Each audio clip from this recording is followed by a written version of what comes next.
കഴിഞ്ഞ ഗവൺമെന്റിന്റെ കാലത്ത് ഒരു തീരുമാനമെടുത്ത് പോണ പോക്കിൽ മുനമ്പം ഞാനൊരു വാചകം പറയുന്നുണ്ടായിരുന്നു.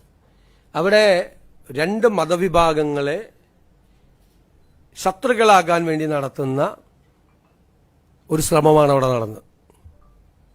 അതിന് അന്നത്തെ സർക്കാർ കൂട്ടുനിന്നു എന്ന് പറഞ്ഞില്ലേ?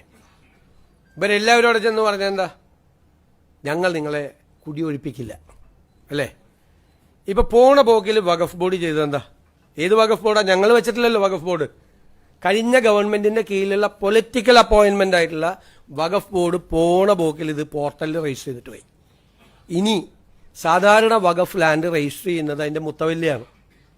ഇവിടെ വഖഫ് ബോർഡ് തന്നെ അത് പോർട്ടലിലേക്ക് പെടുത്തിയിരിക്കുകയാണ്. മനസ്സിലായിക്കൊള്ളണം എന്താ അവരുടെ ഉദ്ദേശം.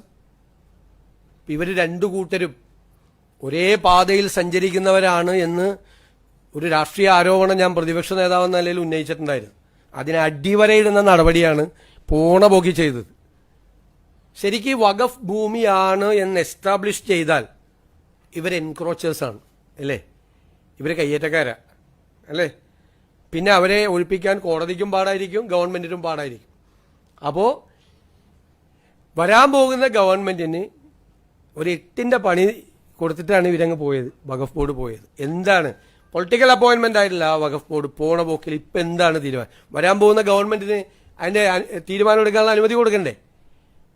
പക്ഷെ ഞങ്ങൾ അതിനെ നിയമപരമായി നേരിടും, നിയമപരമായി തീരുമാനം എടുക്കും. അപ്പൊ 10 മിനിറ്റ് കൊണ്ട് തീരുമാനം എടുക്കാതിരിക്കാൻ വേണ്ടിയിട്ടാണ് ഈ ചെയ്തത്. 10 മിനിറ്റ് കൊണ്ട് തീരുമാനം എടുക്കാൻ പറ്റാവുന്നൊരു കാര്യം ആ 10 മിനിറ്റ് കൊണ്ട് തീരുമാനം എടുപ്പിക്കാതിരിക്കാൻ വേണ്ടി മനഃപൂർവ്വമായി രാഷ്ട്രീയമായി ചെയ്തതാണ്. ജനങ്ങളോട് അവർ പറയണം, മറുപടി പറയണം, എന്തിനാണത് പോർട്ടലിൽ പെടുത്തിയതെന്ന്. പക്ഷെ ഞങ്ങളതിനെ നിയമപരമായി അപ്പം തന്നെ അത് പരിശോധിച്ചിട്ടുണ്ട്. അതിനെ നിയമപരമായി നേരിടാനുള്ള നടപടികൾ ഞങ്ങൾ സ്വീകരിക്കും. ഒരു കാര്യം, അവിടെ നിന്ന് അവരെ കുടിയൊഴിപ്പിക്കുന്ന പ്രശ്നമില്ല. അവർക്ക് അവിടെ സംരക്ഷണം കൊടുക്കും. അവർക്ക് അവിടെ അവരുടെ സ്ഥലത്ത് നികുതി നൽകാനുള്ള സംവിധാനം നമ്മളുണ്ടാക്കും. അതിന്റെ നിയമപരമായ എല്ലാ തടസ്സങ്ങളും നമ്മൾ 10 മിനിറ്റ് എന്ന് പറഞ്ഞതിന് ശേഷം ഈ വഖഫ് ബോർഡ് ഉണ്ടാക്കിയ നിയമപരമായ പ്രശ്നങ്ങളാണ്. മനസ്സിലായ?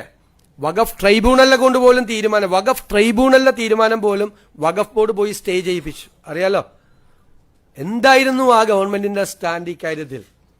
ഇവരെ മതപരമായി ഭിന്നിപ്പുണ്ടാക്കാനുള്ള സംഘപരിവാറിന്റെ അതേ അജണ്ട അതിന് കൊട പിടിച്ചു കൊടുക്കുകയാണ് CPM നേതൃത്വം വഹിക്കുന്ന ഗവൺമെന്റ് ചെയ്തത്. ക്ലിയർ ആയല്ലോ?